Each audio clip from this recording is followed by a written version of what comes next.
present arms.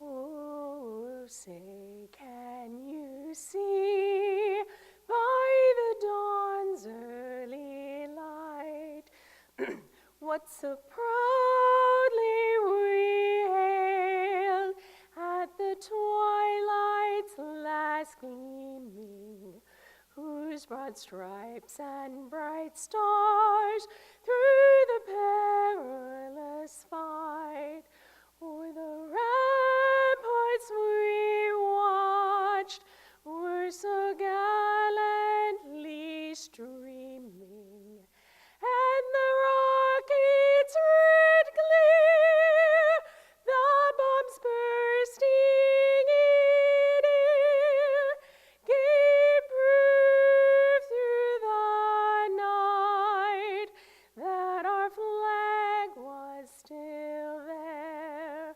Or say does that star-spangled banner yet wave o'er the land of the free and the home of the brave?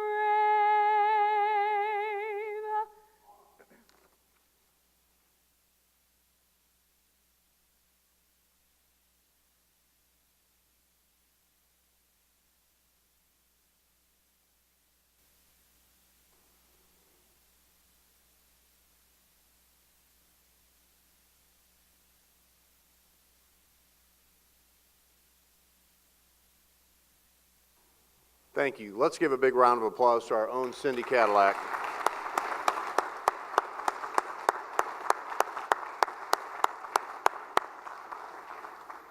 Thank you, Cindy. Again, since this morning's ceremony, we're in the Senate chambers. We want to follow Senate tradition, and I would ask each of our speakers to follow our tradition of referring to the member they're talking to as Senator. First, we'll get to the right program. Senator Ron Richard will give a tribute to Senator Jay Wasson.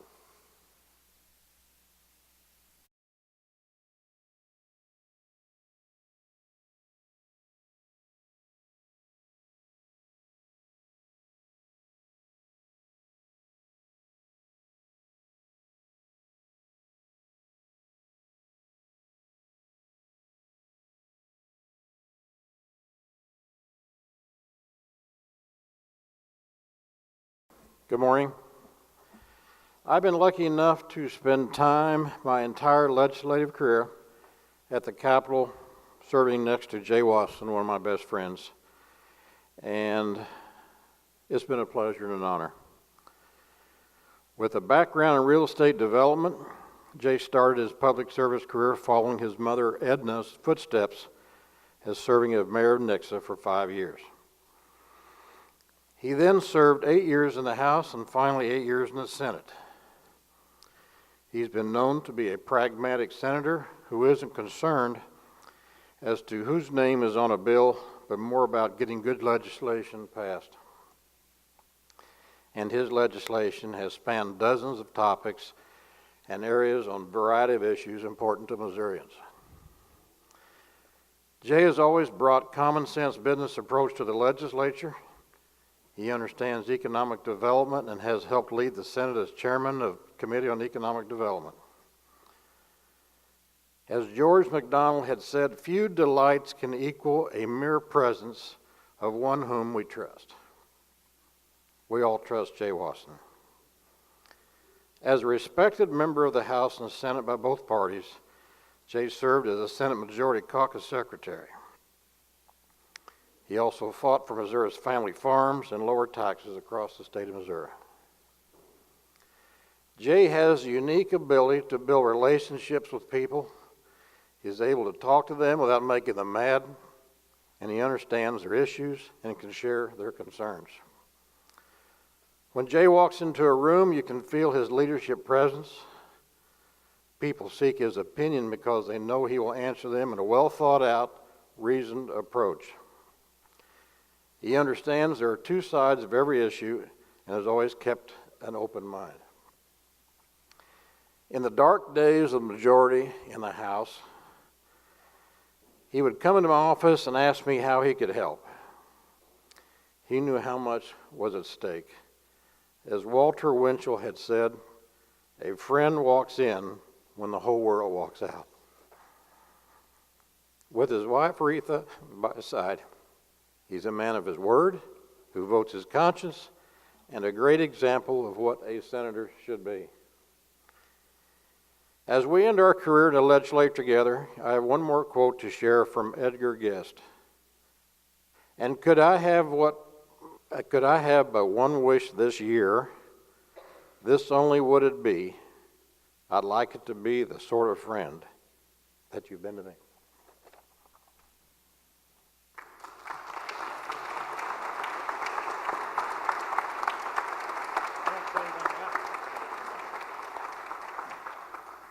Thank you, Senator Richard. Senator Richard will now to Senator Mike Parson. Before he was sworn in as governor, Mike Parson and I served more than 10 years together as colleagues, first in the House, then in the Senate, and finally as our lieutenant governor and governor. When I was Speaker, we traveled together. We fundraised in the Boot Hill in those years. We spent a lot of time on the road together. One thing I remember when we were in Sykeston, Mike and I was in one of my new cars and we were trying to figure out how to use GPS, and we had to call Patty on the phone to figure out, because neither one of us could figure out how to use the GPS on that Yukon. And she got us through it, and then of course now, Mike, you have your own GPS, the Highway Patrol. Mike was chairman of Rules when I was Speaker, and at the time the education chair was having health issues, and we were in the middle of a enormous battle on education, trying to rewrite the education law, and I told Mike, I said, our chairman is he's having a little bit of issues. He's borderline sick, not feeling very well. I won't mention his name. Those of you who were there know who he was.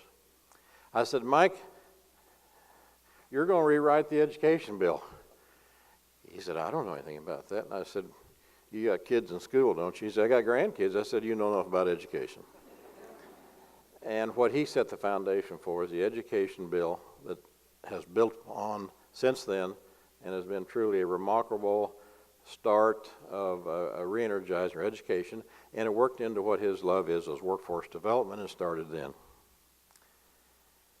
In the Senate, Mike was elected Majority Whip and chosen to be chairman of the Committee on Small Business, Insurance, and Industry. In 2011, he led the effort to protect agriculture in the state to repeal Proposition B to help improve protections for animals in breeding facilities. In 2013, Mike sponsored the Right to Farm legislation, which passed in August of 2014. The measure enshrined the right to farm into the Missouri Constitution. It reaffirms the rights of Missouri farmers and ranchers to engage in farming and ranching practices.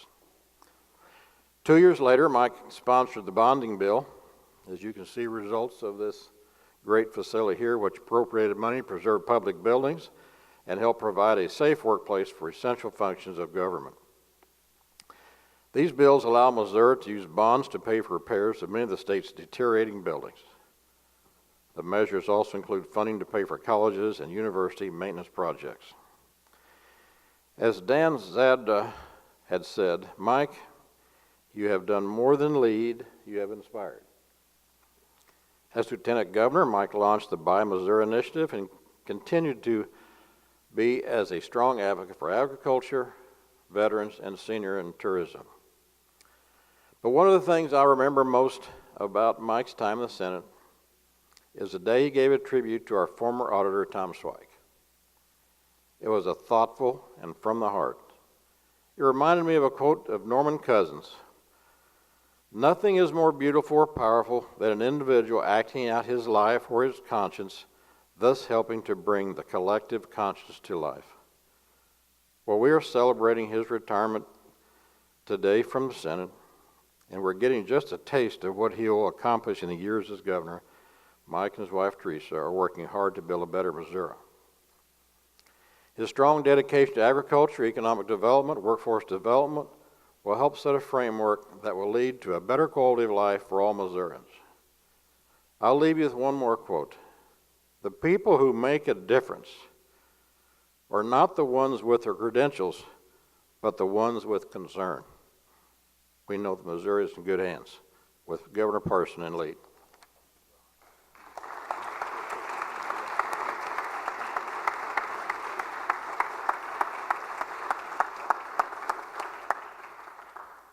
Thank you, Senator Richard. Next, we will have Senator Caleb Rowden pay a tribute to the senator from the 6th. Well, good morning, everyone. It's a pleasure to be here today to pay tribute to former Senator and now Lieutenant Governor Mike Kehoe. We, as many of you know, and as some of you attended, we had a little more raucous retirement dinner last night. I had a page and a half of notes on Senator Kehoe. I said a lot of not so nice things, and so now that I only have to say nice things, my page of notes is about a paragraph. So bear with me. Senator Kehoe, as you well know, was a car salesman. From car salesman to lieutenant governor, it's truly a riches to rags story that we have here. But we all know, Mike, in all seriousness, that the Senate is certainly a better place because of Mike Kehoe. It's no secret that I'm running to take his place and to have the opportunity to watch him and to watch Ron in these positions of leadership and to lead by example and to lead with a tremendous amount of integrity is something that regardless of any other variable, has been a pleasure for me to be able to be a part of. In my Senate campaign, as many of you know, it was a very contentious campaign, very expensive, and as a candidate, most of my interactions were with the MSCC team and with Senator Kehoe, who was kind of leading the charge, and my opponent just kept raising money, more and more money, and it seemed like every day we would call and say, Senator, we need some more money, and he would inevitably throw out a few profanities just to kind of get it off his chest, and then he'd take a deep breath and he'd say, we're going to get this thing done. And I think the thing that I learned about that, and the thing that I learned about Senator Kehoe during that time was that, there was really nothing that he was getting out of that, right? Sure, he gets to, if he wins as the guy who's kind of running MSCC, if you win a tough race, you get some credit for it. But ultimately, whether Caleb Rowden was in the Senate or not was not really something that was going to change his life dramatically one way or the other. And I think what I learned is that the people who lead and who lead well, one, do it the right way when nobody's looking, and two, do it the right way when maybe it doesn't always provide a direct benefit to them. And so to see that from Senator Kehoe over and over again is something that certainly has made a tremendous impact on me. I once heard a quote that said, a good leader takes a little more than his share of the blame and a little less than his share of the credit. And there is no question that describes the mark and the legacy that Senator Kehoe will leave on the Senate.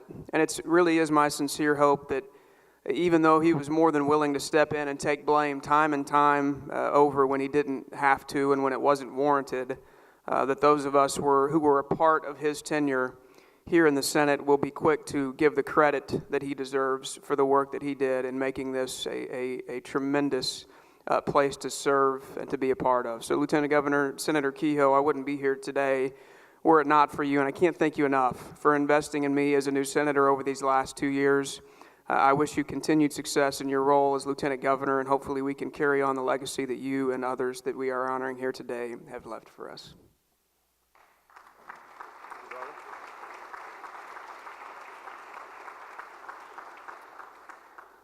Thank you. Have Senator Rizzo pay a tribute to Senator Hummel. You were.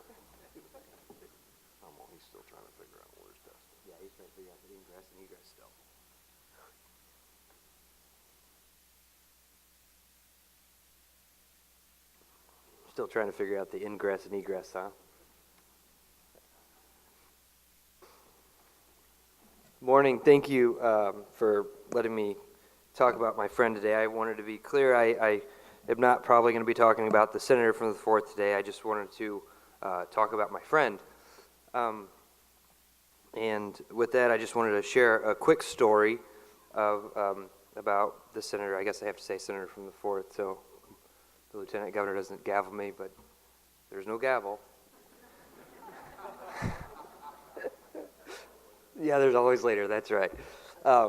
So I believe it was our first session here in the Senate, and Jake had gotten Timmy, I believe it was like a dune buggy or something like that, to ride in a parade for his school around the neighborhood.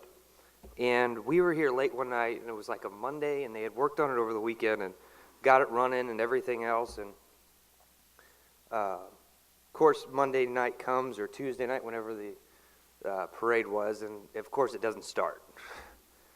And I watched Jake for 2 hours.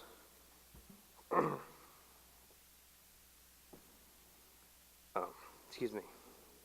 In his office, talk to anybody that would listen back in St. Louis on the phone to give them instructions on how to start this dune buggy.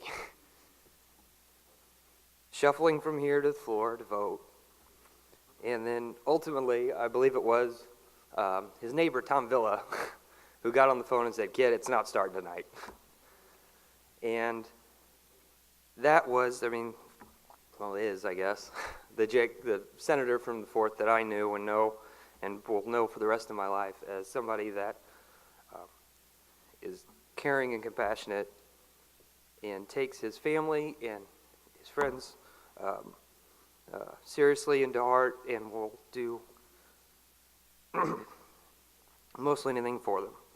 So I'm proud to have served with the senator from the 4th, but I'm even more proud to call him my friend. So thank you.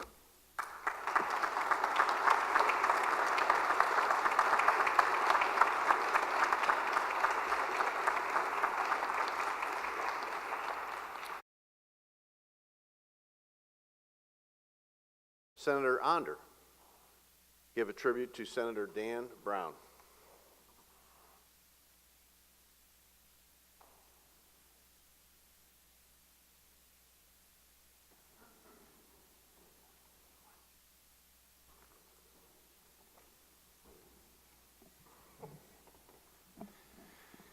Thank you, Governor Keogh, and thank you all for being here this morning.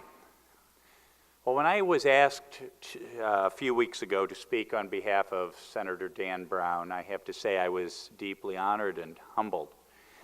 You know, Thomas Aquinas once wrote that there was nothing more on this earth to be valued more than true friendship.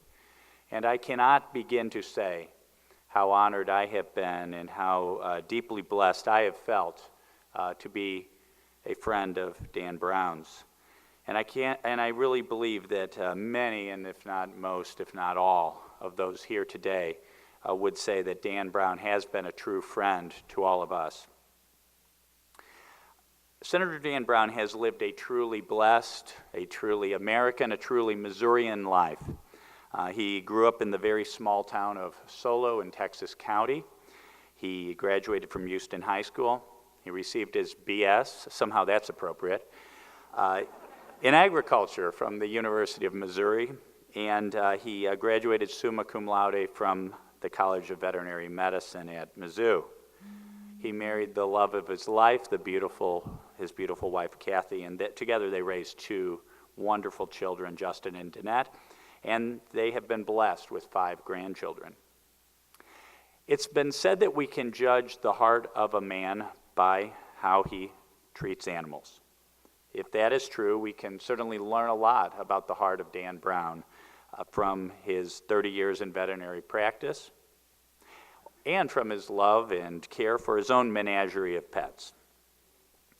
Although I knew Dan earlier from our mutual service in the House, my first meeting with Dan during our Senate career was in late November 2014 at our caucus retreat at Big Cedar Lodge.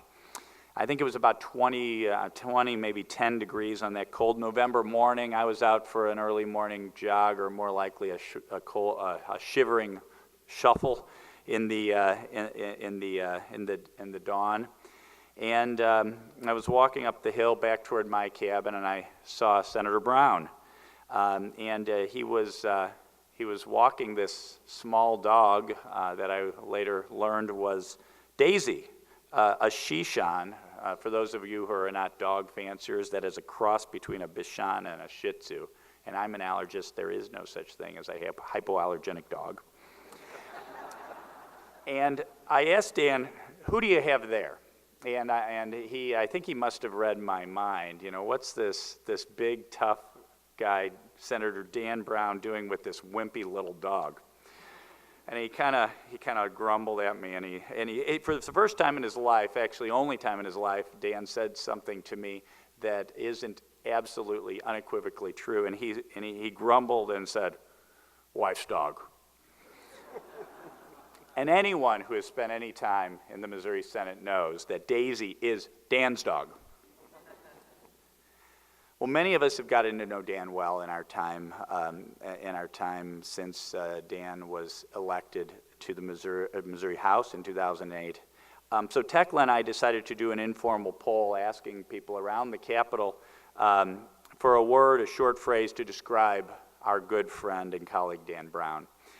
And this is what y'all said: hardworking, funny, honorable, kind, tenacious, intelligent, of course conservative, a great veterinarian, farmer, outstanding senator, family man, terrific husband and father, loves to be called Pawpaw, and must be a great guy if he raised a son like Justin. And I would agree with every one of those sentiments, and I would add to that another attribute, which is that Senator Dan Brown embodies the very ideal of the citizen legislator. Now, I know as legislators we have all been taught, and we all know well, the importance of returning phone calls, but I have rarely in my Senate career called Dan Brown that he didn't answer the phone on the first or second ring. And often, as I spoke to this powerful senator who oversaw a budget of $28 billion, I would hear something barking or growling in the background. And I'd say, Dan, it's not that urgent. We can talk later if you're at work. And he'd say, no, it's okay, just doing a minor procedure, and we'd continue our conversation. Dan Brown is truly a citizen legislator. Well, one of the most revered figures in ancient Rome was the citizen statesman Cincinnatus. Tradition holds that Cincinnatus in 458 BC was appointed dictator of Rome in order to rescue the consular army that was surrounded by the Equi about 12 miles south of Rome. I mean, truly a crisis in the history of the Roman Republic. At the time of his appointment, Cincinnatus was found at his small farm plowing a field. And tradition has it that he defeated the Equi in a single day, and he celebrated his triumph at Rome, and then he maintained authority only long enough until Rome was out of danger. He then went home and back to his farm and returned to his plow. That is the ideal of a citizen legislator. Dan Brown, in his decade of public service, has seen Missouri through more than one emergency, large and small. He has done it with grace, good humor, steadfastness of character. Now Dan, the farmer, returns to his plow, leaving Missouri a better place than he found it. I, for one, am honored and humbled to have been able to serve with this great man. Dan, we thank you for your service. You will be missed. Enjoy your retirement from the Missouri Senate. Thanks, sir. Appreciate it.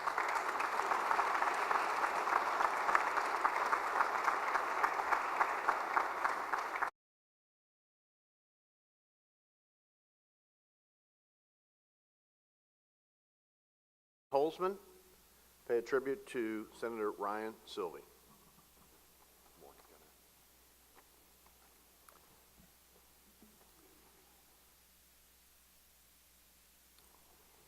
Good morning. I'd like to begin by welcoming Ryan's parents, David and Debbie, with us today. And this morning, before we came into the side gallery, Ryan's dad told me a quick story that I want to share with you about when Ryan was a young man. Early in his high school career, he came up and said, "Dad, I think I want to be in government." And his dad, shook by this revelation, did what a lot of parents do when they find out that their kids are heading down the wrong path and getting in trouble. He wanted to scare them straight. So he brought him to Jefferson City. And when they were in the office of their state legislator, Scott Lakin, Scott said, "Well, what do you want to be when you grow up?" And Ryan, without missing a beat, said, "I want your job."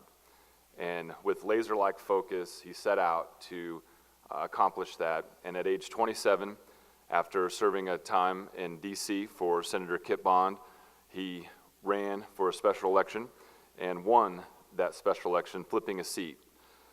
He showed up here, and the most common question he got was, "Who do you intern for?" And it was quick for those that got to see Ryan work that he was anything but that intern. He became a force very early in his career, someone who was willing to speak out on things that he cared about. Now, I met Ryan in 2007 when I was first elected on the freshman tour, and it wasn't always, we became very close friends over especially the last 7 years in the Senate, or the last 6 years in the Senate we had together, but it didn't start out that way. There was a time on the floor in our first year when I had an amendment, and as a minority member, you don't get to pass bills, so your amendments are really important to you. And I had an amendment that would enable light rail to expand in the city of Kansas City, and for whatever reason, Ryan found something in the language that he didn't quite like, and so he got up and he spoke against my amendment. And I was hot, and I came running over there and I said, "I'm going to knock on 18,000 doors in your district, and you're going to lose next time." I'm glad I didn't do that. There are three things, and we talked a little bit last night, and I had a little bit of fun with it, but in a very serious way, there are three things that represent who Ryan is to this body and to me as his friend, and they're embodied in how he goes about his work, the way that he approaches his job. And the first one is, if you walk into his office, you're going to notice that he had a license plate that said Building Consensus above the door. And that was reflected in his time as House Budget Chairman. One of the youngest budget chairmen in our state's history. He actually was given the reins during a very difficult time in 2009, 2010, when the Great Recession was upon us, and we were told that we're going to have to cut $1 billion out of our budget, which was a pretty tall task. And somehow, through just sheer compromise and negotiation, he got a unanimous vote on all 13 bills out of that committee, which is hard to do because a lot of times a minority party has no real benefit in voting yes when you're cutting things, because then they can go to the election time and say, "Well, I voted against all those cuts." But Ryan shepherded that process through. He's a problem solver. He sees complex problems, and he understands how we can work our way to a solution, and sometimes that often involves compromise. And when we had a problem 2 years ago with the budget, and we were having conflict with the House, and we needed to come up with a solution, they turned to Ryan and said, "Help us figure out a way forward," and he came up with part of HCB 3. Ultimately, that was vetoed, but at the time, it got us through session and got us to a place where we could move forward. He also was the sponsor of Real ID. Back when Real ID was passed, even though it wasn't politically expedient, Ryan was on the floor of the House saying, "This isn't the direction our state should go in. And if we're going to have to comply with this, take your tinfoil hat off and let's roll up our sleeves and figure out how we're going to comply with it." Well, at that point in time, we passed a law that said we're not going to comply with it. And that put our citizenry at risk of not being able to fly. And as we know, that we're still today, almost 10 years later, dealing with that. Well, once again, Ryan got involved and sponsored the Real ID bill that helped our state figure out how we were going to address it. And finally, Ryan stands up for what he believes in, even when sometimes it's really difficult to do. When you're a member of the majority party, a member of a supermajority, sometimes there's some expectations baked into being a member of that, where you're not, it's almost difficult to stand up against that tide and say, "Wait a minute, I don't think this is the direction we should be heading." And it's even harder when it could come at a cost to you, and there's a consequence to it. I remember driving home our first year. I was a freshman, my grandfather was passing away, and I had to get back to Kansas City.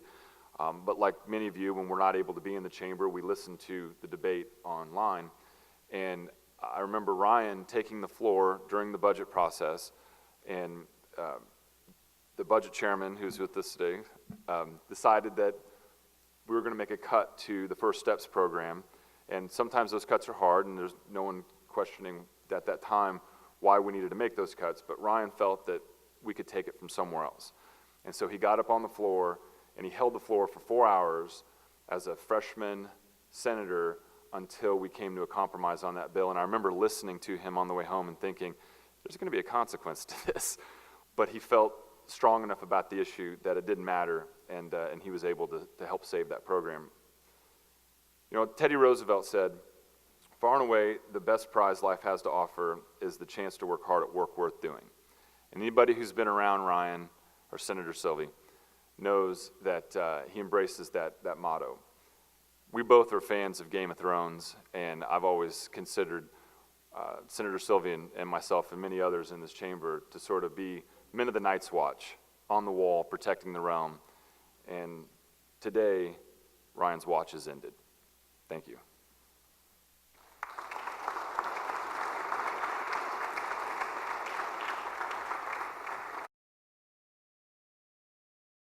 Next, we have Senator Kiki Curls to pay a tribute to Senator Bob Dixon. Senator Dixon.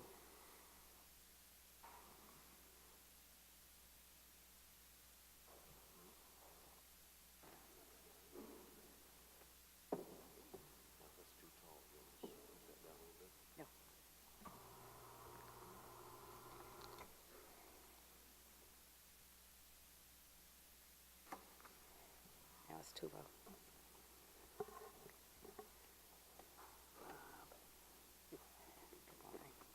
Good morning. It is my honor and my pleasure, really, to present this tribute to Senator Bob Dixon. As I said last night, Bob has been my true friend.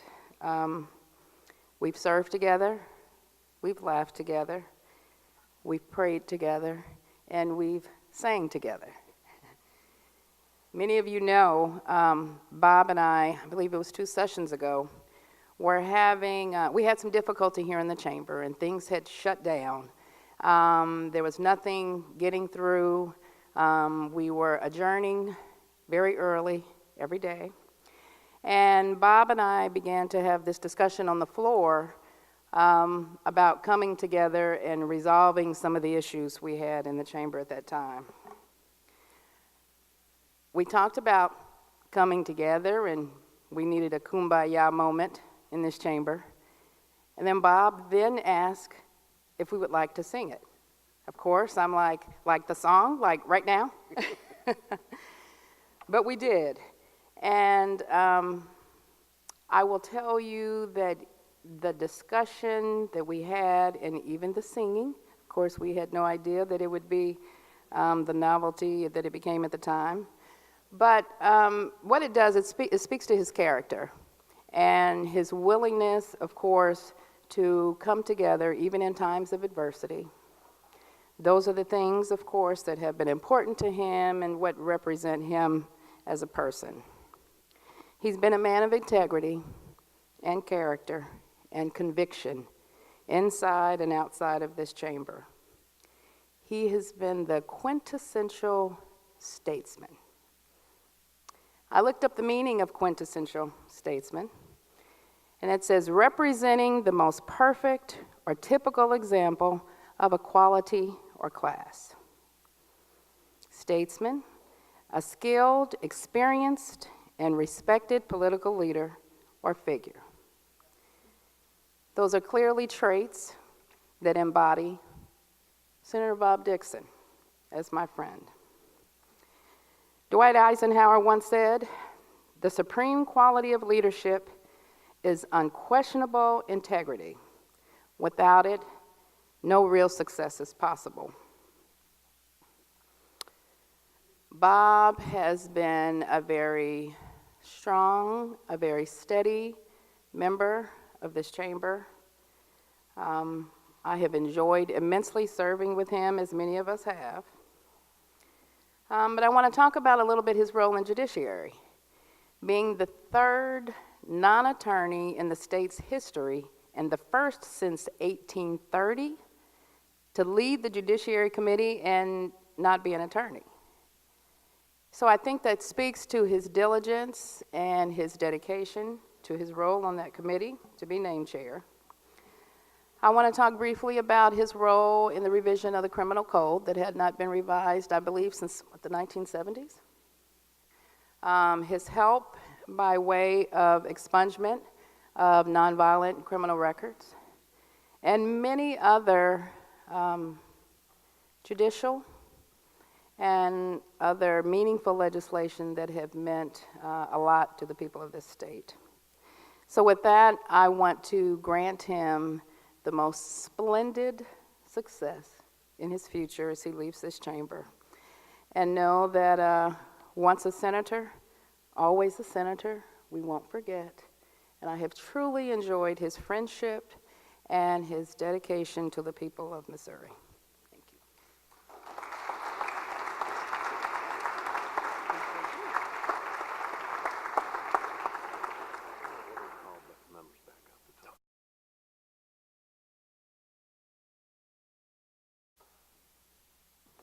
Thank you, Senator Curls. Next, we'll have Senator Kurt Schaefer pay a tribute to Senator Brian Munzlinger.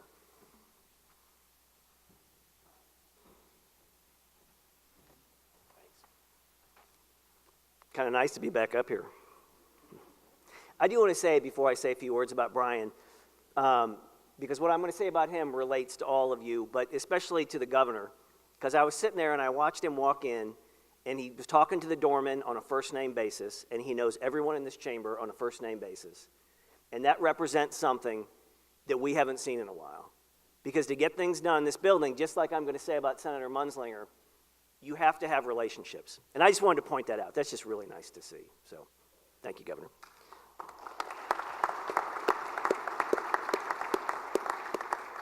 So it's an honor to be up here and say a few words on behalf of my friend, the senator from Lewis, on his retirement from the Senate. It is amazing how fast these 8 years go by, too.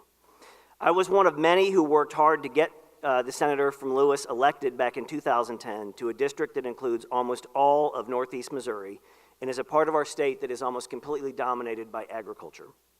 A farmer by trade, the senator from Lewis supplied this body with a much-needed farmer's perspective for the last 8 years, a laid-back demeanor that makes him easy to get along with, a concern that no one ever go hungry or at least leave his office before they've eaten at least one of his wife Michelle's cookies. And I want to point out Michelle, too, because the other thing that a lot of people don't see is the spouses and the partners of the people that are actually elected to be in this body become a part of this body. They're at all the functions that we go to. We get to know them on a first-name basis, and it's just as hard to say goodbye to them as it is to the elected officials. He's a steadfast supporter of property rights and Second Amendment rights, and he really has been the face and the voice of agriculture in the Missouri Senate. And while agriculture is still Missouri's largest industry, it's not always its most popular. And Brian and his chief of staff, Pat Thomas, work tirelessly to protect and promote not only an industry, but a rural way of life for a large part of this state's population. It's fair to say that during his time in the Senate, no one passed more legislation to protect agriculture or protect Second Amendment rights of all Missourians than the senator from Lewis. And last night we had that dinner and I poked fun at him for agricultural issues and Second Amendment issues, but Brian is much more than that. He's much more than just those few important issues. It's his personality, his love of his family and community, his caring about other people that made him such an effective senator.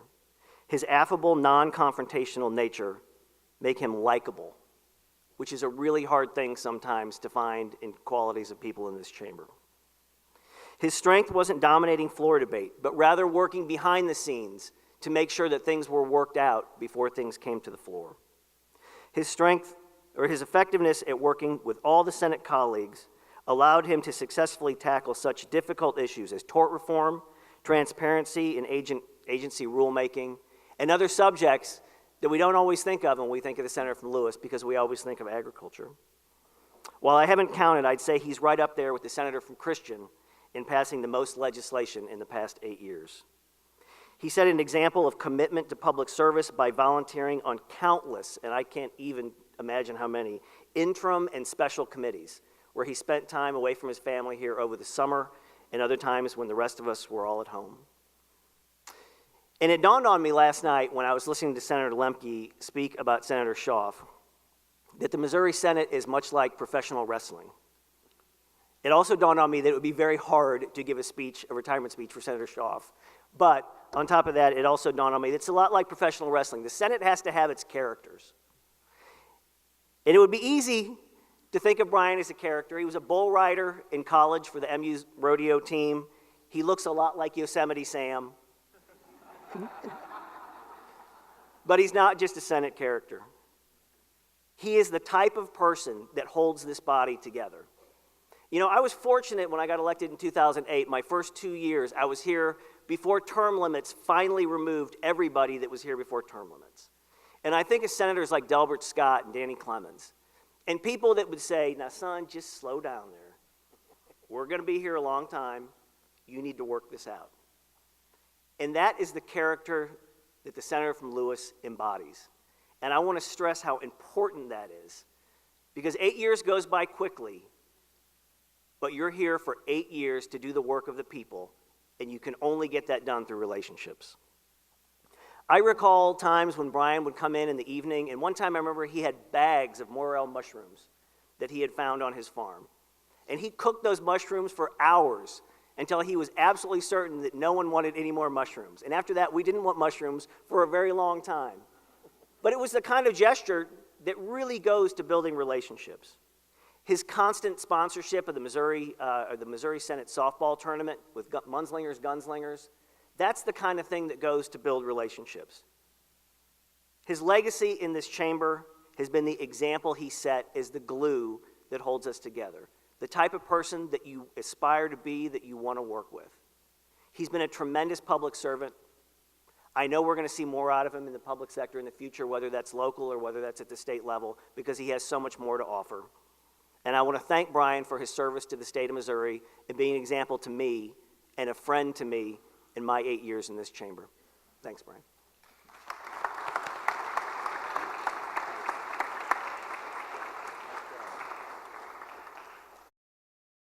Senator Schaefer. Next, we will have Senator Jim Lemke pay a tribute to Senator Rob Schaaf.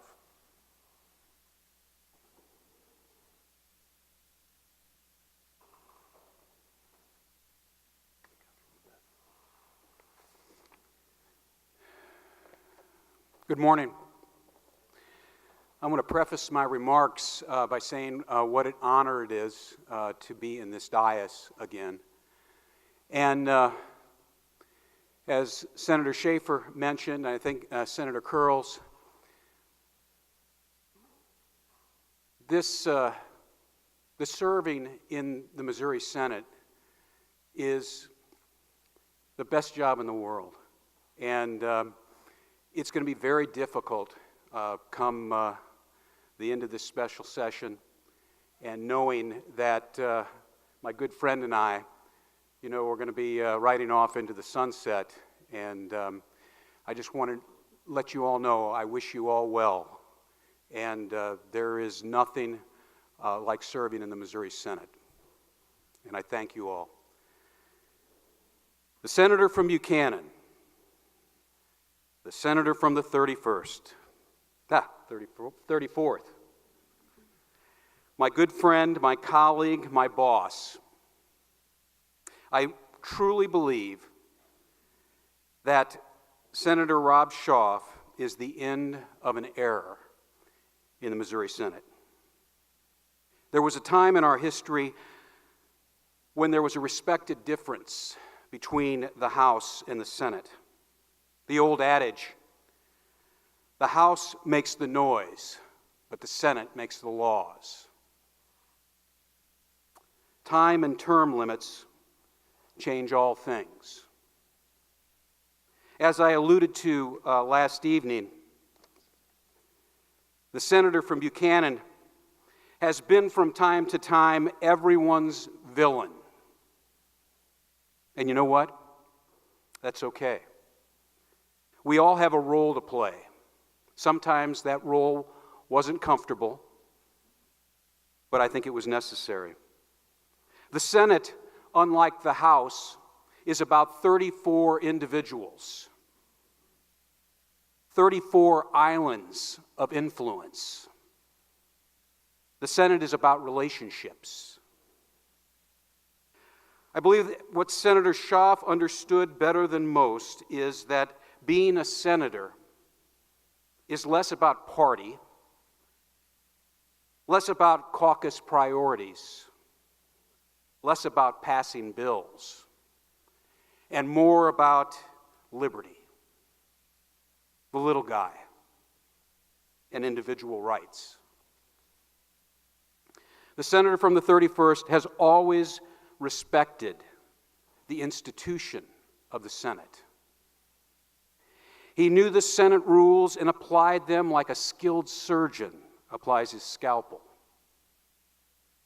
I believe that we've all learned a lot from the senator from the 34th. Like it or not, admit it or not. When I signed up to be the senator's chief of staff, I knew that there would be battles that we would wage. What I did not calculate was how many battles would come when principles never waver. I can say with great certainty that most within this chamber, those roaming the halls, the bureaucrats concerned about their budgets, and the special interests that write the big checks, will not shed a tear when the senator from Buchanan bids farewell.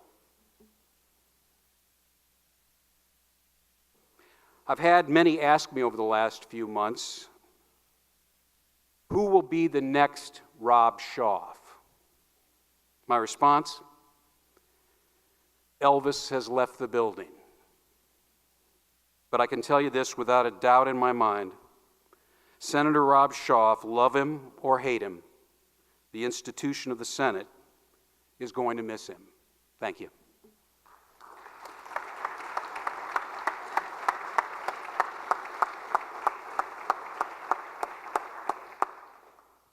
Thank you, Senator Jay Wasson. Pay tribute to Senator Ron Richard.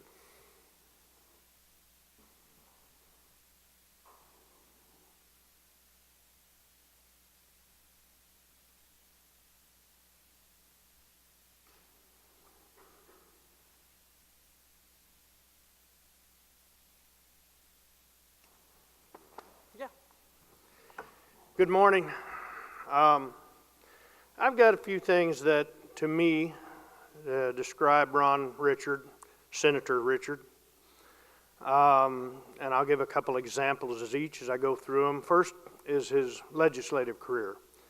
Now, he didn't pass as many bills as some because he spent over half of his career in leadership, and he didn't see that as a good thing to carry a lot of legislation.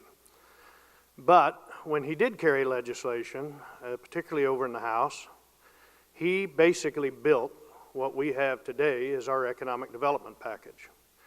He worked with, I think, probably almost every major company in this state in either bringing them here at one time or another or growing, helping them grow, so giving them the tools to grow and expand.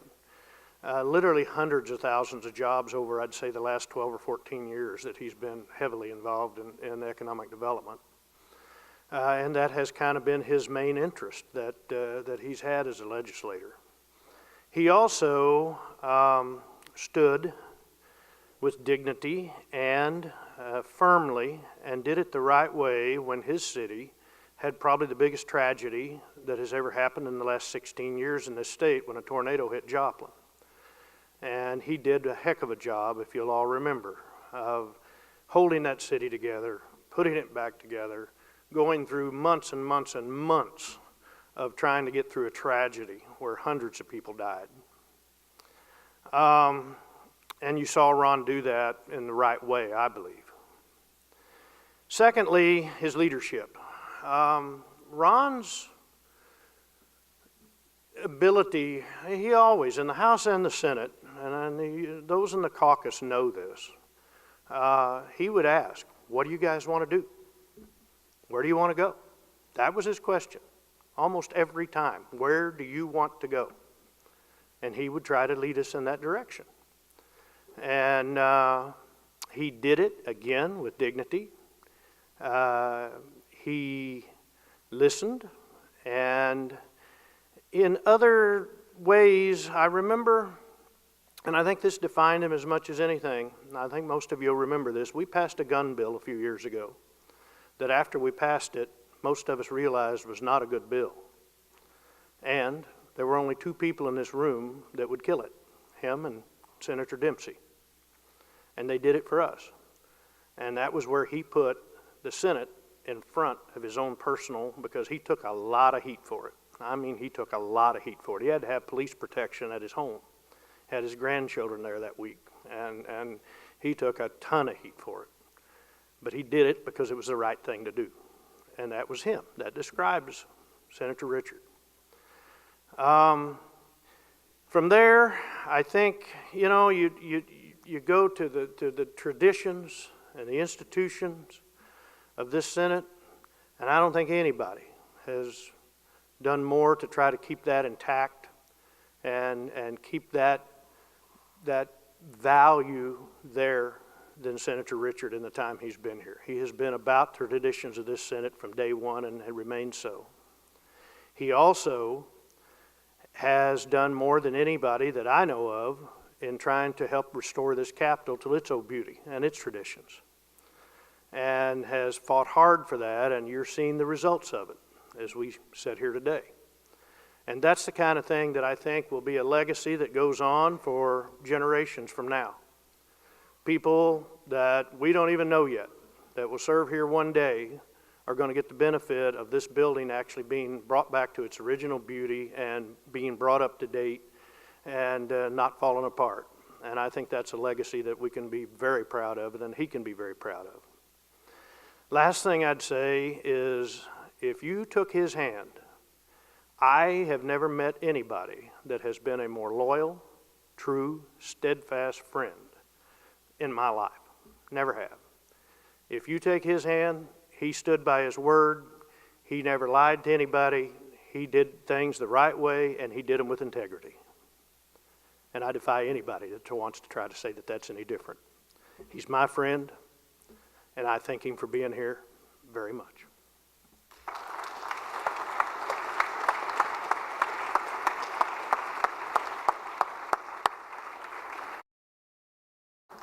And now we will give departing senators, an opportunity to speak. We'll take a little executive privilege and allow Senator Mike Parson to go first. Senator Parson.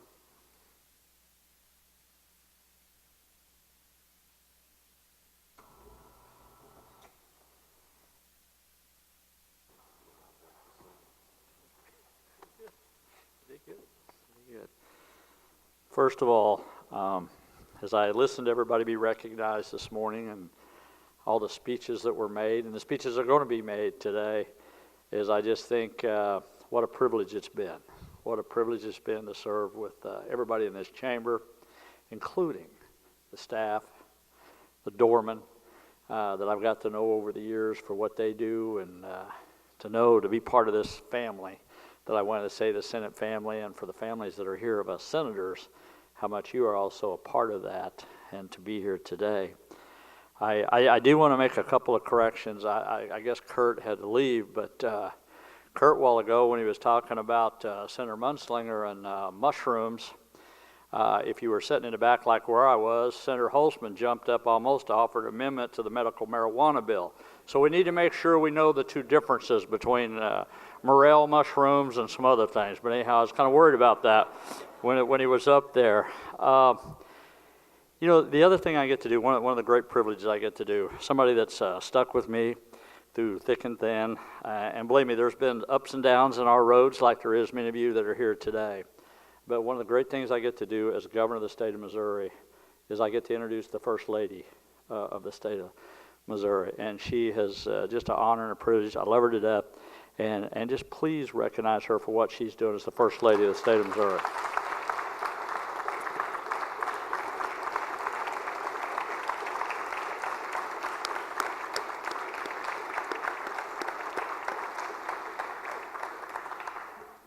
I tell people, I was talking to some people out in the foyer of their spouses or their loved ones who served here before, who's just now deceased, and I told them when I was addressing them out there a while ago and talking to them, I said, look, I said, one of the things that I try to tell everybody, and you guys know this, every one of you sitting in this chamber know this, but I tell them very few people ever get to sit in the seats where we get to sit.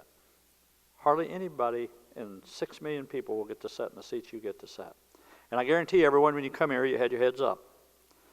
And you're so proud and you're so humbled to be here. And as I look around this chamber, of all the colleagues in here, I believe every one of you will leave with your heads up, because you really come up here to be truly a public servant. What we do in this chamber, that's what it's all about. And the Senate is a special place. It is such a special place to meet the colleagues and have the friends that we have over the year. And there's ups and downs in us, just like in life in the Senate.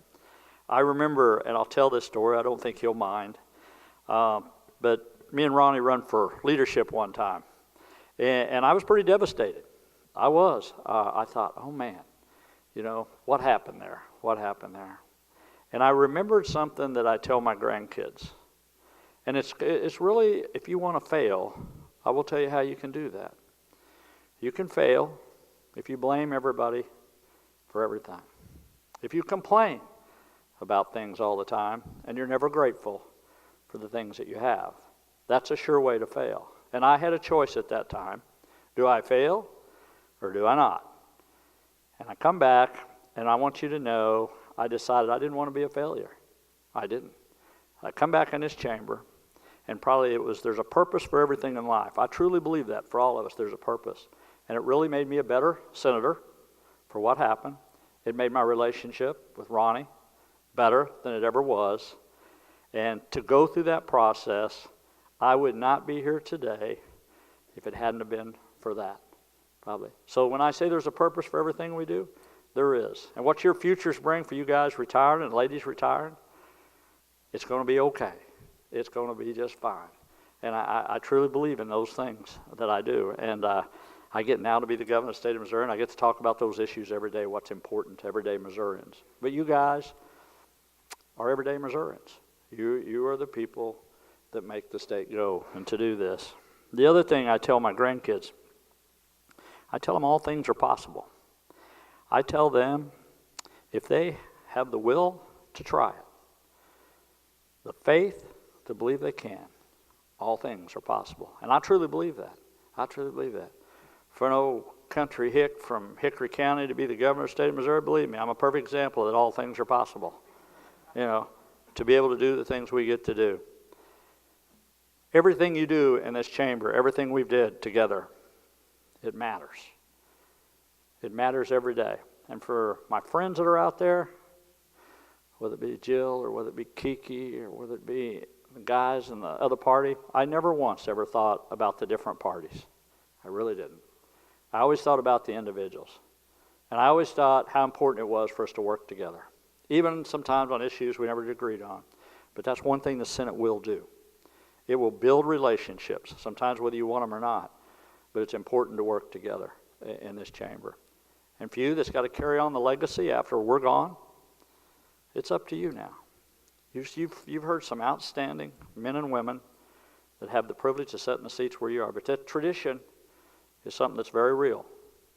And it's very real what you're going to pass down to the next generation in our state is what you will do and what I will do, working together. That's what's important. You know, when I first came up here, the lieutenant governors, I said last night that the staff was like training an old dog, is what it was. Because when I first came up here, I was absolutely terrified. I'd never been up here at the dais before. I never had in my career. And I said, okay, I'm not going to go unless I get elected. Well, lo and behold, I get elected, and here I am. And Julie and Adrian and a lot of the other staff that's here took the time to try to teach me how to do this. And I think they were so proud last year that they finally got me housebroke. I really do. I think they finally thought, wait, man, we have finally got this dude straightened out. And then I quit on him. I quit on him. And now you're stuck with the new lieutenant governor, Senator Kehoe, or not Senator Kehoe anymore, for the lieutenant governor. But it's been a privilege and honor to serve with every one of you. To be part of the Senate family, will always be a highlight of my career. It is something I'll always cherish to be able to do that. So with that, I have one more parting thing. If wherever the pro tem is, I want one favor of you, Ronnie, before I leave. I would like to have the gavel brought up here. Can you get that done for me? Here we go. I didn't get to do this when my last day I left like I wanted to do it. So this is my final part to all of you. I want you to remember the days that I was lieutenant governor of this chamber that I got to do this. And Gina, you pay attention because I'm going to hit it hard. Because Gina used to come up here and always say, you're giving me a headache with that friggin' gavel all the time. I remember some of the choice words that I caught from her up here. It has been an honor and privilege to be a senator and the lieutenant governor of this chamber. With that, thank you very much for serving with me. Thank you very much. Thank you.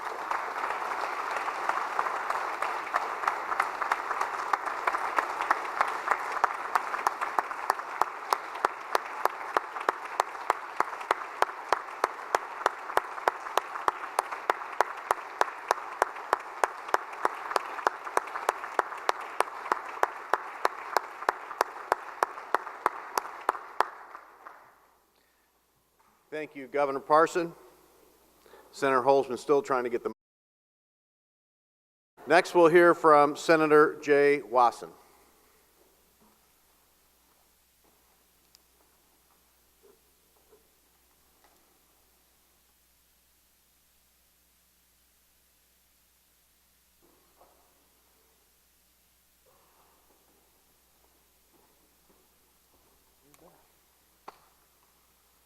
Don't know how long it'll take to housebreak the new lieutenant governor. I'm a little melancholy today. I'd be lying if I told you that I'm not going to miss this place. I've enjoyed it. I've enjoyed serving with you folks. It is a good job. And but at the same time, you know, I was doing something before I came here. Something else will come up, and I'm excited about that. But I will miss you. I really, really will miss you. I will miss the relationships I've had here.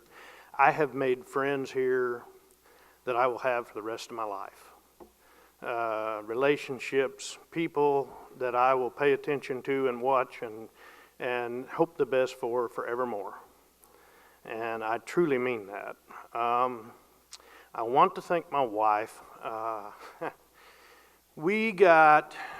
In the last 30 days, 8 years ago, right before I came into the Senate, we both sold a house, we bought a house, we got married. She merged her business with another business, and I started the Senate, all in the same 30 days. And dang it, we're still together. We made it. And I do want to thank her for, you know, the wives do put up with a lot.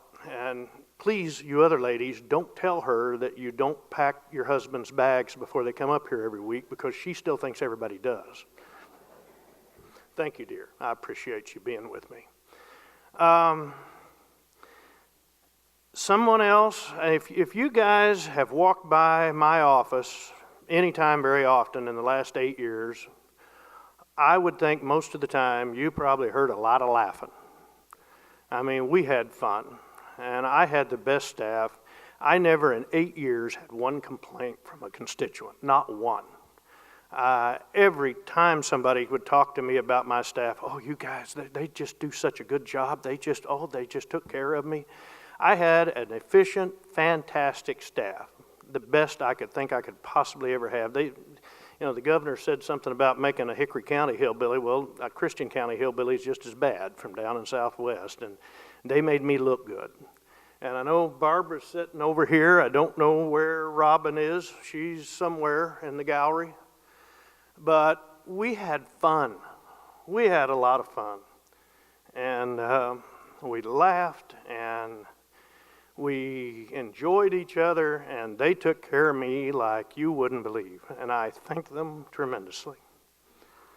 And other than that, I'll miss you guys. You're a great bunch of people. As the governor said, you've done some great things, and I feel just privileged to be part of it. Thank you so much.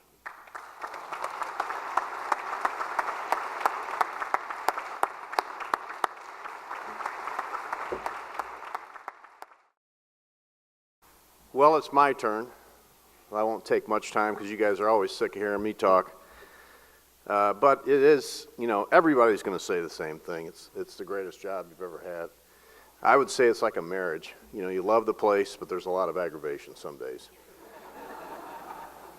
And except for ours, honey, of course.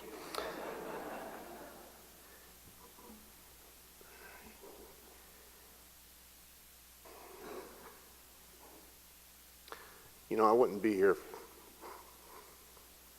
except for the grace of God. We had a rough time coming up when I was young.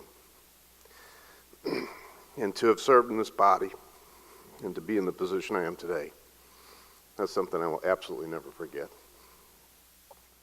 I've had a lot of opportunities over the years and a lot of help. Nobody gets anywhere in this life with a lot of help. Certainly, I got a lot of help. I always say 10 happy years ago, 29 total, from my wife, Claudia, and our 4 wonderful kids, and the rest of our family, who is like you.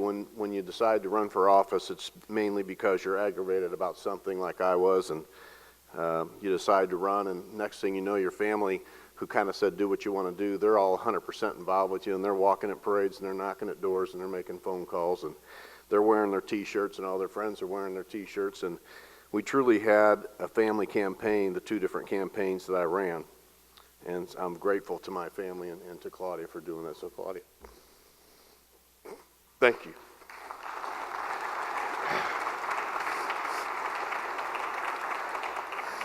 Damned if Wasson wouldn't have got sentimental, I wouldn't have. So he broke it for me. I also have been privileged, like everybody in this chamber, to have incredible staff people. You know, we call her the Saint, but Saint Carolyn is in the gallery. And Adam.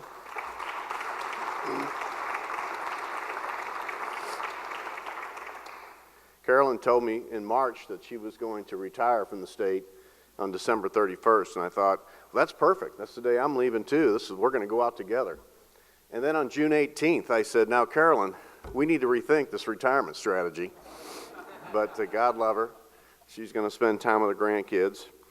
And I just wanted to say a quick thank you. Casey Hogg, who's back with me after Senator Crawford stole her, Senator from Dallas, I should say. And then Casey quit her and came back to me. As well as Drew Damp. I don't know what Drew is. He's probably listening. It's his birthday today. Of course, we wouldn't have, oh, Drew's up there. It's fantastic. We've totally embarrassed Drew now. So thank you, Adam, and Drew, and Casey, and our current folks, Alex and Haley, and Mitch. You guys are great to work with, and I obviously would have never got anywhere without the fantastic staff that we have. And of course, when you talk about staff, you heard Governor Parson talk about the ladies in the front who have put up with me for a long time, and were really ready for me to leave. And it's a little surprise to them, girls, I'll be back. And then the people, I always say the people behind the walls that I see on a day-to-day basis as being a local senator, they're just a fantastic, the people that work in this building for the Senate and for all parts of the building, to be honest with you, are just a fantastic, dedicated group of people. And I'd also like to give a special shout out to my buddies, the doormen. You know, I don't know where Al Carter went, but he told me he took a DNA test last year, and he's Irish. So he's decided to tell me that he's my brother now. And I think he wants to just come to the family reunion. But what a great group of folks we have that help us in the Senate. The memories I'll have from all of them and all of you will never be forgotten. We just have had an incredible journey, and I just, when you look back at it, and everybody says how fast 8 years goes, it is, and I heard that when I first came in at the first retirement ceremony after 2 years, and I'm thinking, man, 8 years is forever, but 8 years goes very quickly. And I've appreciated the leadership that we've had, quite frankly, especially this last year in both the House and the Senate. It was a pretty tough time in our state. I tell people all the time that if it weren't for people like Speaker Richardson and Pro Tem Richard, I'm not sure where the direction and where we would be right now today. And when history looks back, I think those 2 gentlemen, along with a lot of people around them, will be well remembered for keeping us on the straight and narrow. So, Senator Richard, Speaker Richardson, thank you for what you did for the state.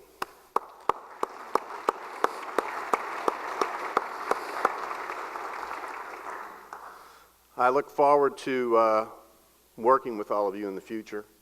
I try not to be a person that's real partisan. I try to understand the issues. I've tried to do my best to fly straight. When I wasn't, I had Senator Brown, Senator Hegman, Senator Curls, Senator Wallingford, Senator Riddle. Those are the people in my hood. They always kept me straight. I don't know how their bills always got more time in the past couple of years, but somehow they did. So I'll miss you guys, but I'll keep an eye on you from here. But thank you for putting up with me. Thank you for having the confidence and faith in me to serve as your majority leader. And thank you so much for what you've done for the state of Missouri and the citizens you represent. Thank you.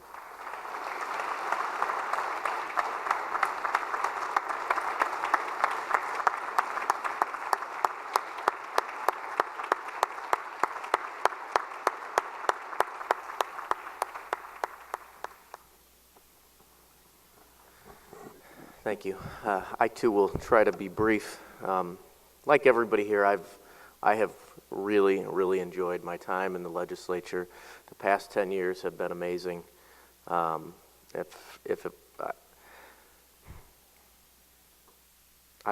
really enjoyed my time here. My friend told me that you go through politics and you make a lot of fleeting friends, but you have a few friends that are lifelong friends. And obviously the senator from the 11th and the senator from the 13th have been there with me. And I think probably what I'll miss most is senator from the 11th being in my office every morning for coffee, or us going to lunch every day, or us going to dinner every night, or us going for beers after that. And so, I don't know how to get through my day without hanging out with him, as I'm sure all of you realize that we're never too far from each other. But he has been my friend for every minute that he's been here, and I appreciate him being there for me. My wife, Sarah, who has always been helpful with putting up with me with having two jobs that I am never at home. Or my staff, Greta and Liz, who have been with me for a long time and have gotten me through the days and made sure that I pretended to know what I was talking about as best I could. Election night was kind of a mixed bag for me. As you know, I also work for the AFL-CIO, and so we had a little proposition on the ballot that night, and I would be remiss if I don't have this opportunity to leave you with just a couple of words. I told you so. So, with that, thank you for everything. Thank you for always being there for me. Thank you.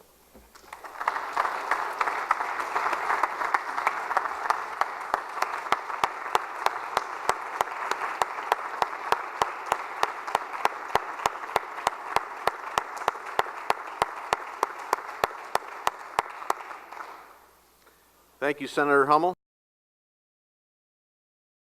and Brown.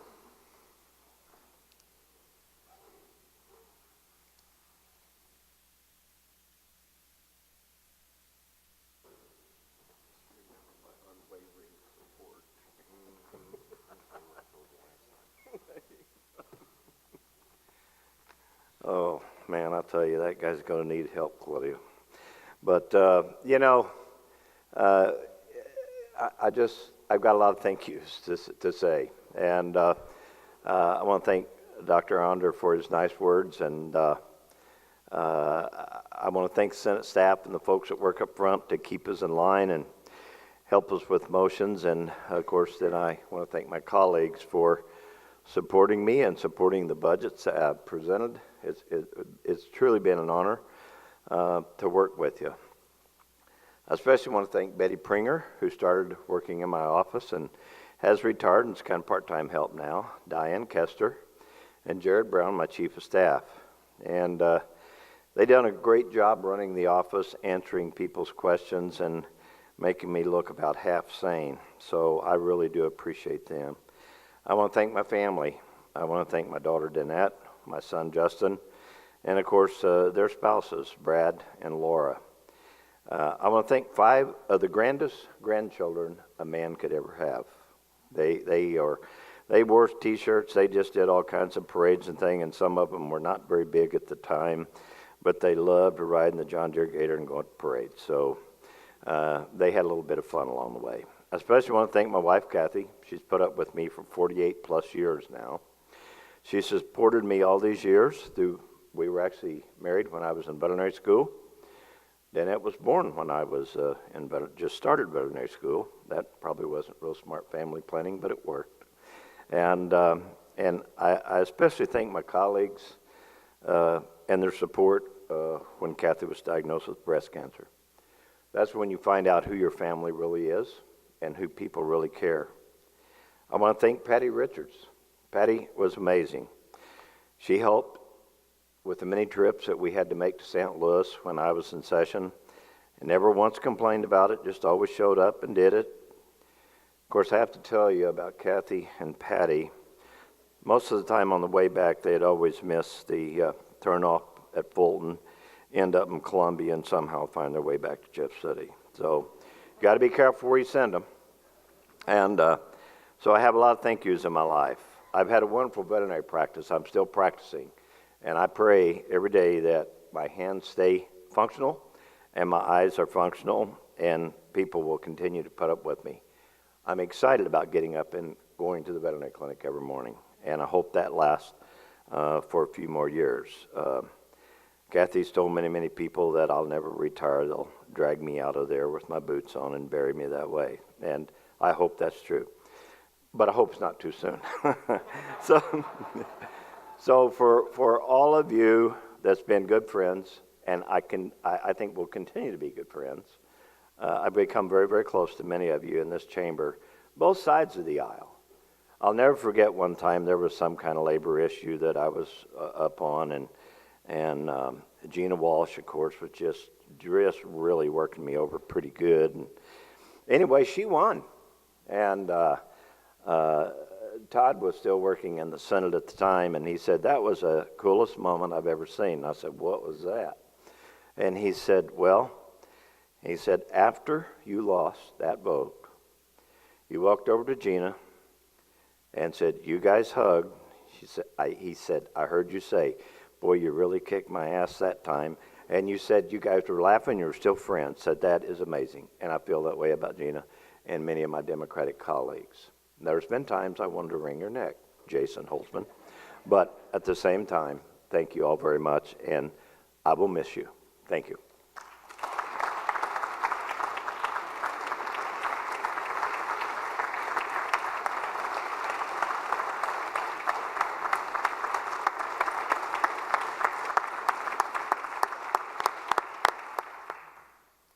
Next, we'll hear from Senator Ryan Silvey. You can tell he's a baseball fan. He's on deck. Thank you, Ryan. Got the Royals tie on. Got the Royals. Got the Royals tie on. Oh, wow. This is truly a team sport, you know? I mean, the senator, the representative, the lieutenant governor, the governor, you're the one that's at the top, but it's really a team sport. And I got to thank my family, my parents, my brothers and sisters, because you're right. I mean, they're knocking doors. They're making phone calls. Also, all my wonderful staff over the years. They're the ones that take care of you so the people back home really think you're doing a good job. And I've had an opportunity to work with some wonderful people. It's been amazing. And, you know, everybody has said the same thing, and it's kind of cliche, but they don't say it because it's cliche. They say it because it's true. You know, I didn't intend to be here today. I intended to be out there today. I intended to have a couple more years in this place. And God works in mysterious ways, and I ended up taking a little bit of an early exit. So I've had a few months to kind of reflect and kind of go through the stages of grief, Jay. You were talking about being melancholy. I know what that feels like now, and what it means to reflect on your time. And we all got involved because we wanted to do good things. And we did good things, and we do good things. But when I think back about my time in the Senate, I don't think about the amendment to the conference, I don't think about that stuff. I think about the relationships with the people in this room. I think about the dinners at Colton's, where we all sit around and talk about what the good things are that we want to do and how we're going to go about doing them. That stuff is in the front of my mind far more than what we actually accomplished, which is kind of a weird feeling. But this is a special place. The founders were smart guys. When they set up the Constitution and they set up the House and the Senate, and by proxy, the states set up their houses and senates to be different places for different reasons. And having the opportunity to serve in both and see how they fit in the process, this really is a special place. I think of the House like a bulldozer going through the forest. They're going to get from A to B and they're just going to go right through. And the Senate is more like the path along the river. You're going to get to the same place, but you're going to see some things along the way. It might take a little longer, but it's ultimately going to be a better trip. And that's what I think about this place. So I hope that when I bring my kids back here in the future, my grandkids in the future, I hope that the Senate is still the same special place. And God bless the Missouri Senate.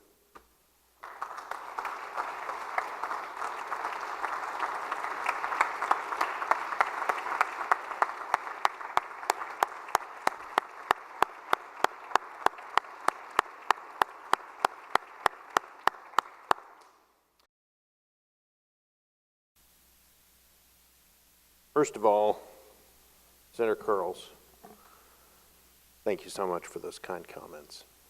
Such a good friend. I am so grateful to have had the opportunity to have been part of this family. It truly is a circle of service to the people. We've made many accomplishments together, and Senator from the 9th mentioned probably the most notable one that I get commended for from time to time. But it wasn't really mine, it was ours. And more specifically, that was actually Senator Justice's bill, who, by the way, is in Washington, D.C. this week with mayors from across the country. I had the pleasure, the part that I played, the pleasure of bringing folks together, reaching across the aisle is what's been referenced so many times today by so many members, and finding a way to accomplish things for the people that we all came here to serve and that we all have had the pleasure of serving. Missouri's in good hands with all of you. I see every day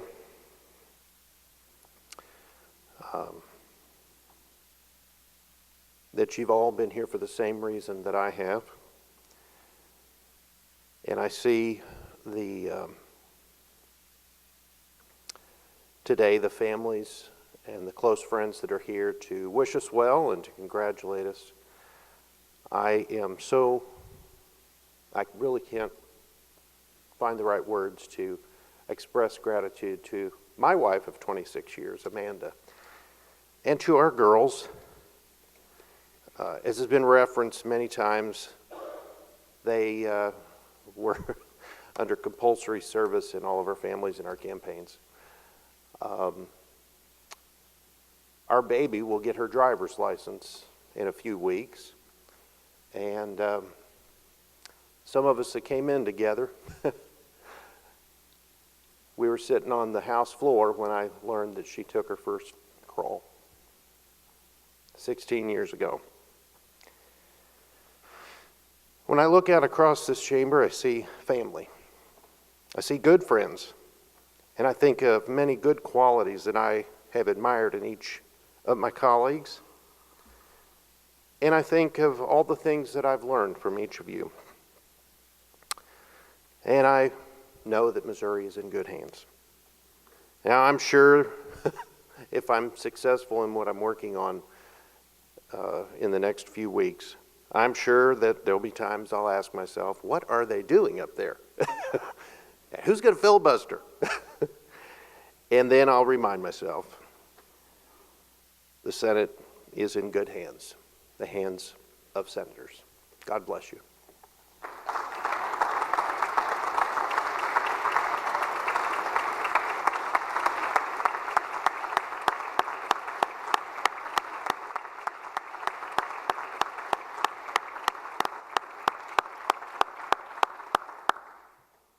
Next, we'll hear from Senator Brian Munzlinger.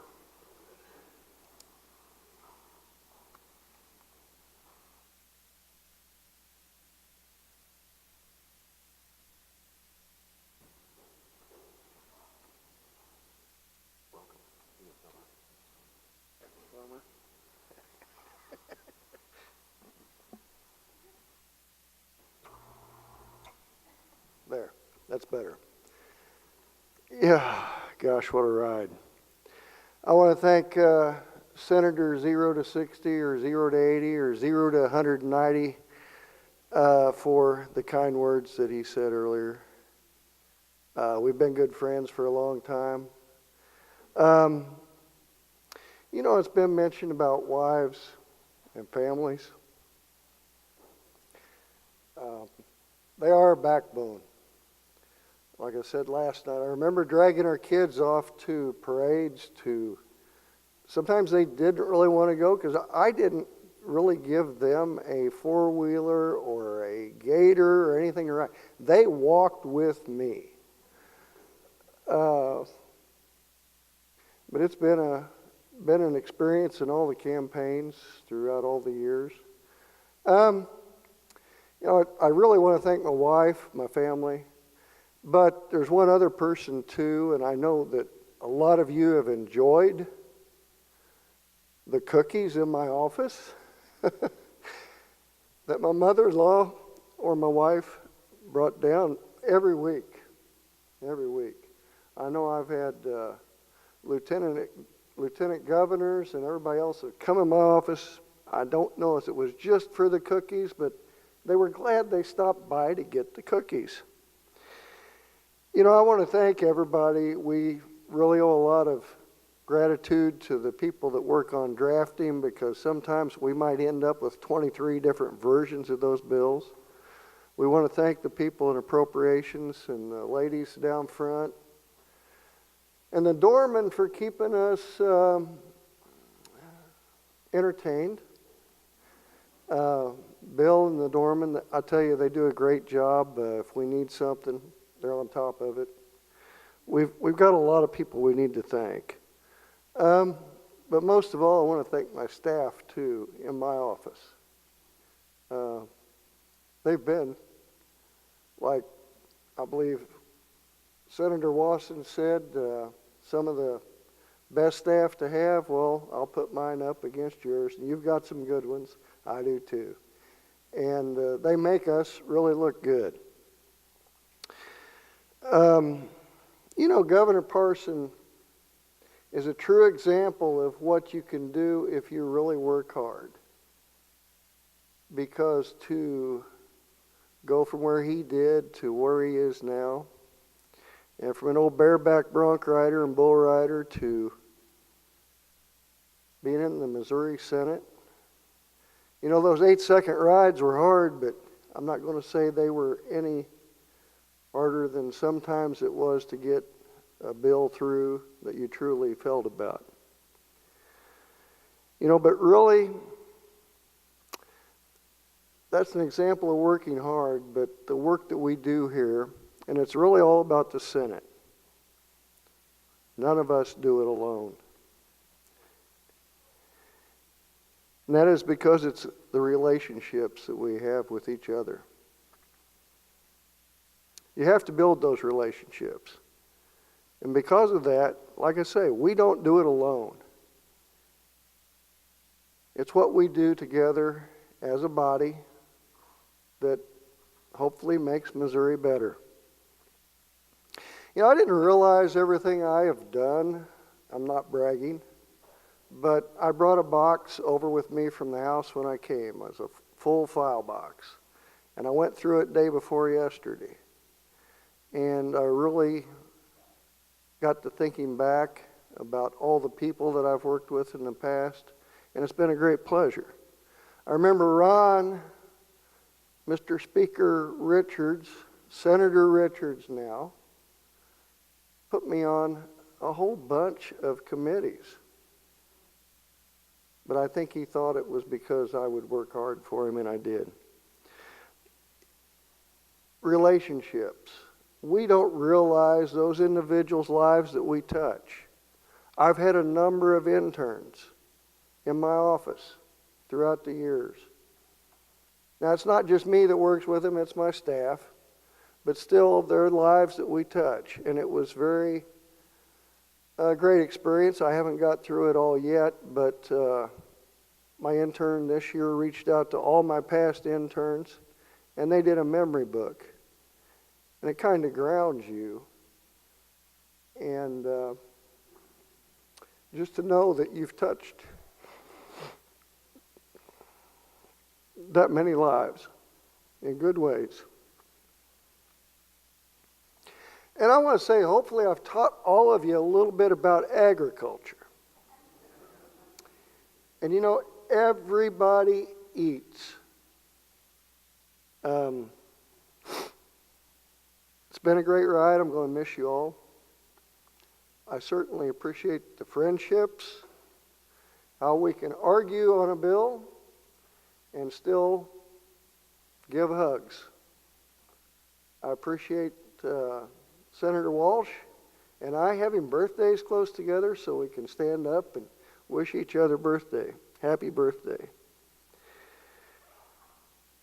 You know, it's been a great pleasure. Don't take it for granted, the seats you're sitting in. It's up to you what you do with that seat. Do the best, make Missouri better, and we'll all be grateful. Thank you very much.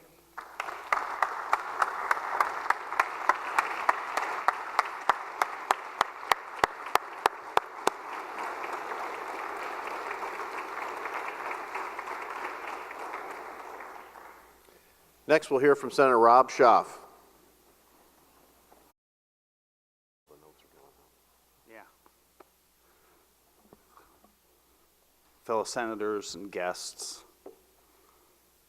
Senate staff, Dorman, my staff, Tammy and Jim, my daughter Renee in the front row, and hopefully my wife Debbie and son Robert on the internet.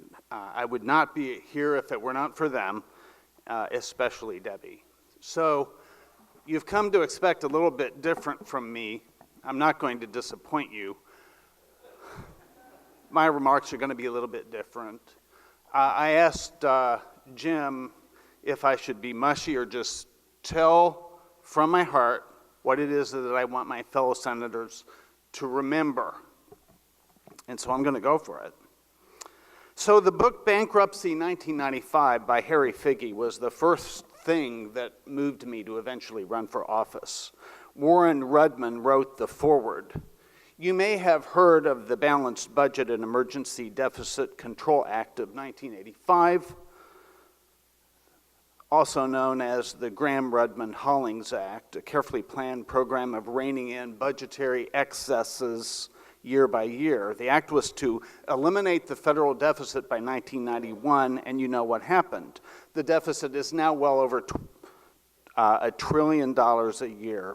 Senator Rudman was stunned at what happened, and he wrote, "We are at war economically. Our nation's wealth is being drained drop by drop because our government continues to mount record deficits. And in order to finance its deficit, its obligations, puts us at the mercy of foreign lenders. The security of our country depends on the fiscal integrity of our government, and we're throwing it away.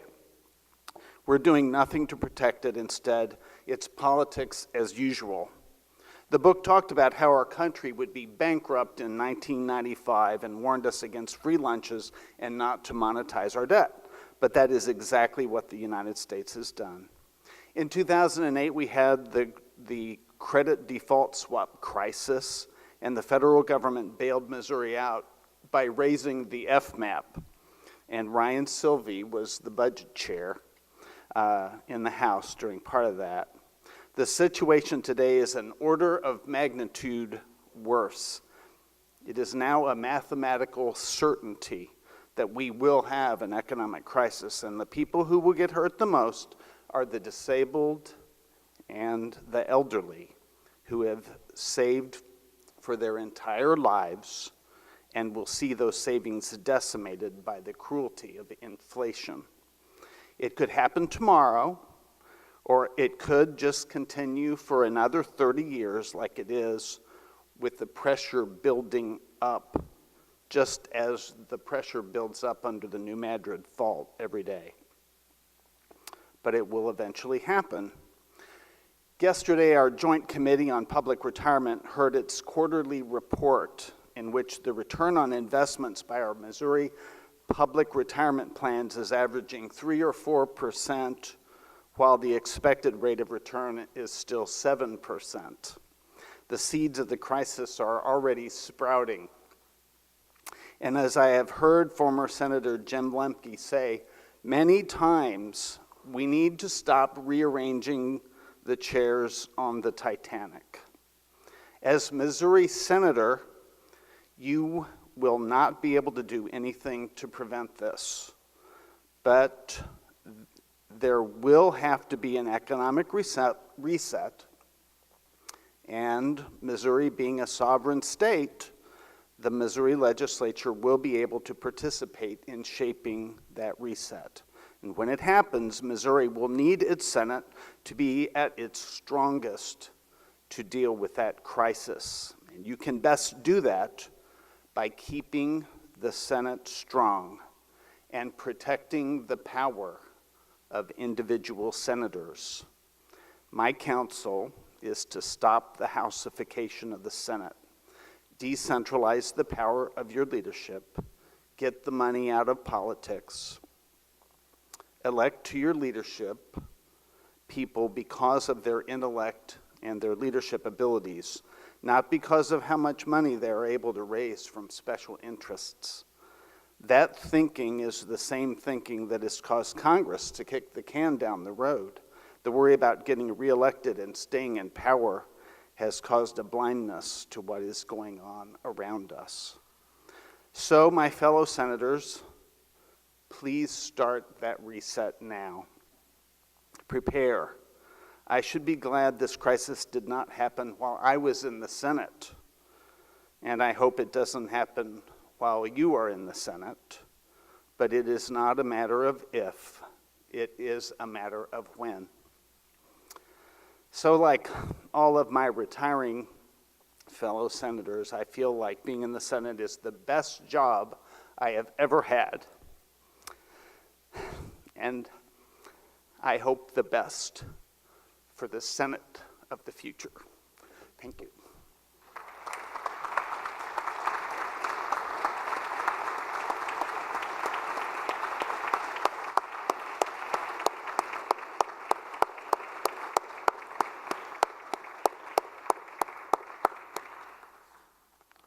And finally, we're going to hear from Senator Ron Richard.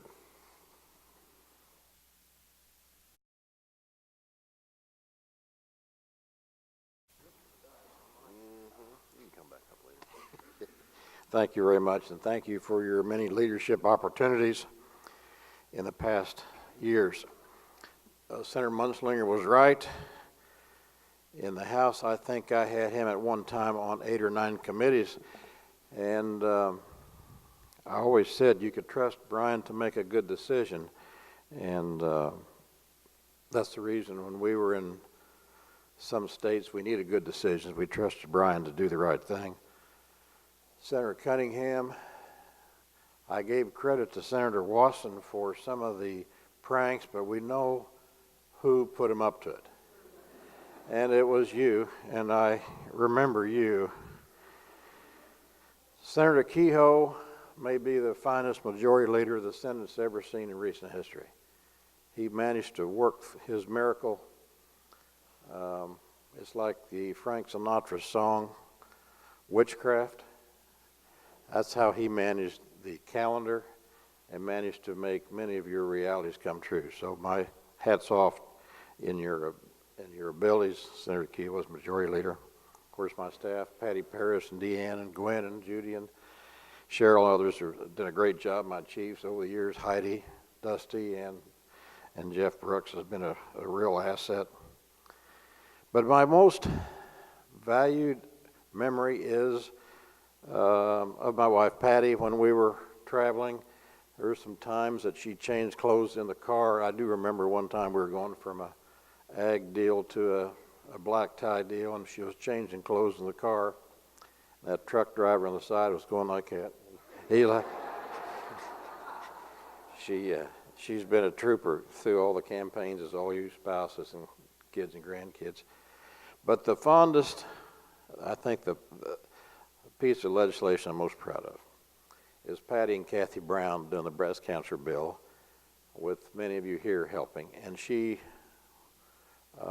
was concerned about Kathy and the breast cancer and taking different pictures and making sure that they did get an accurate description to the patient.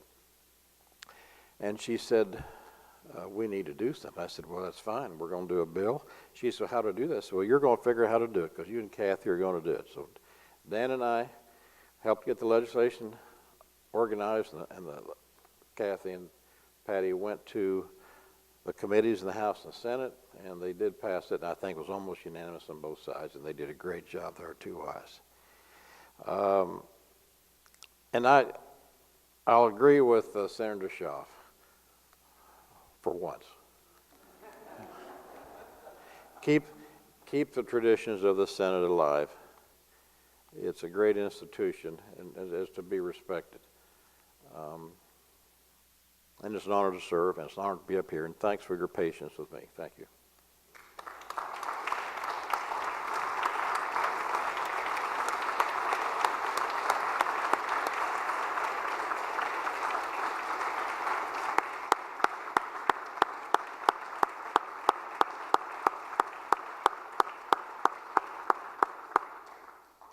Couple of thank yous while Lauren. Thank you to the Retirement Committee, Senator Serpoy, Senator Cunningham, Senator Curls, Senator Riddle, Senator Rowden, Senator Schott, Senator Walsh. I know that they have worked to put this event together, and I know all 7 of them would say staff did everything. So thank you to both groups of people for putting this together.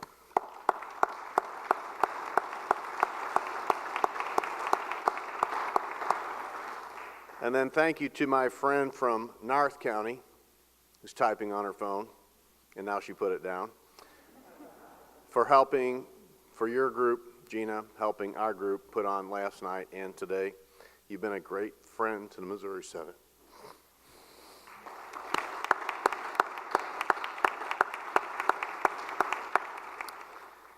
And this morning's ceremony will conclude with America the Beautiful from our own Lauren Heiger. And I would remind members and staff that we'll be back in this building, this chamber, at noon straight. It's noon straight up. Right, Lauren? Oh, yeah. Right. Please let us enjoy Lauren's incredible talent.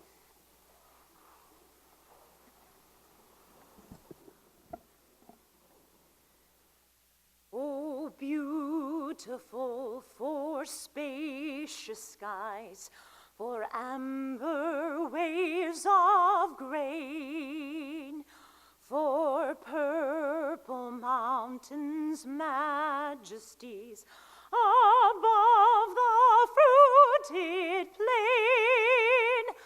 America, America, God shed his grace on thee, and crown thy good with brotherhood from sea to shining sea. Oh, beautiful for patriot dreams that sees beyond the